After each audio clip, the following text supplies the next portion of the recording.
Israel is planning swift retaliation for Iran's missile strike. The plan could include attacking Iran's nuclear facilities, which President Biden says he will not support. Meanwhile, Israeli ground forces fighting Hezbollah in southern Lebanon suffered their first combat losses. Paul Strand has more from Jerusalem.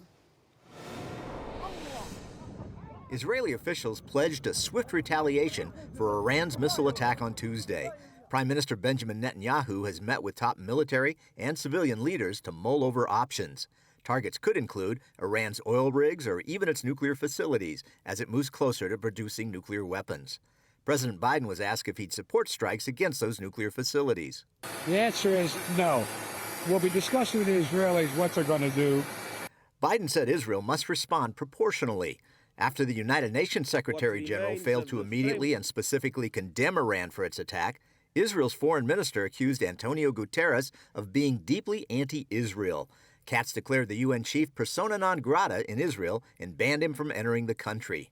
Wednesday, after Katz's comments, Guterres made this statement. I again strongly condemn yesterday's massive missile attacks by Iran on Israel. At that same Security Council meeting, Iran's ambassador declared Tuesday's missile attack on Israel a necessary and proportionate response to what he called Israel's continued terrorist aggressive acts.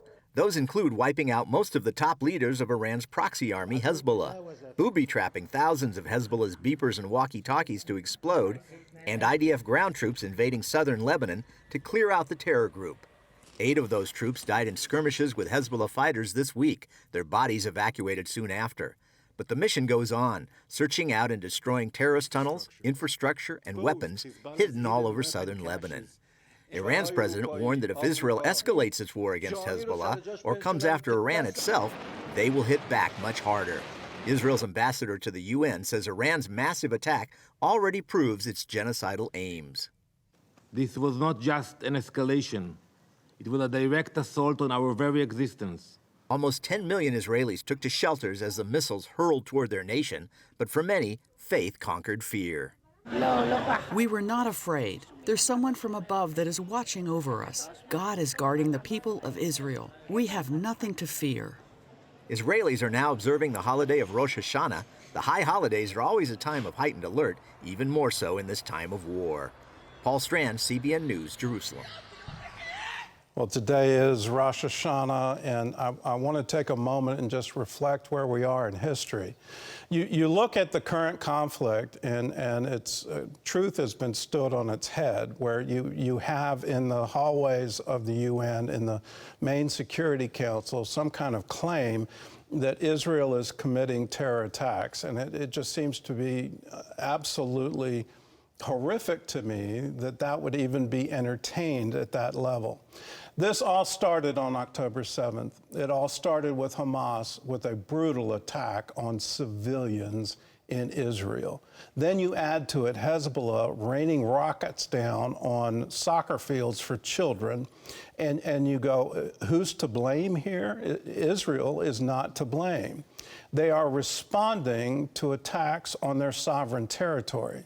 As a nation recognized by the UN, they have every right to defend themselves.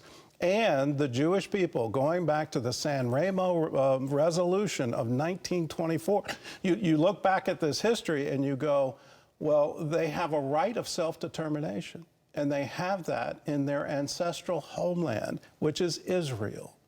We need to stand with Israel. Now, I've been asked, are we in the end times?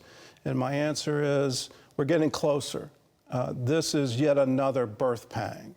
And in that birth pang, we need to look to the Bible. What is our source of inspiration? What is our source of comfort in these dire days as ballistic missiles are being targeted at Israel, as terrorism is being targeted at Israel? Well, here's this week's Torah portion. It's the end of the Torah cycle because it's Rosh Hashanah, the head of the year. So this Saturday, this is the passage that's going to be read in every synagogue around the world. And it's the Song of Moses. And it concludes with this one verse. As Christians, we need to recognize this song was absolutely instrumental and foremost in the minds of the disciples and the apostles, those who wrote the New Testament. The Apostle Paul quoted this song several times in the book of Acts and especially in the book of Romans. But here's the last verse. In this, the rabbinical teaching needs to echo throughout Christians around the world today, because the rabbis say the Song of Moses is a history of humanity, that when you read that psalm, you see the entire history laid out by Moses, the prophet of God. Here is how he concludes it. It's from Deuteronomy chapter 32, verse 43. Rejoice, O Gentiles, with his people, for he will avenge the blood of his servants and render vengeance to his adversaries. He will provide atonement for his land and his people. It's this verse that caused the Apostle Paul to say, and all Israel will be saved. In these trying times, let's keep this in mind.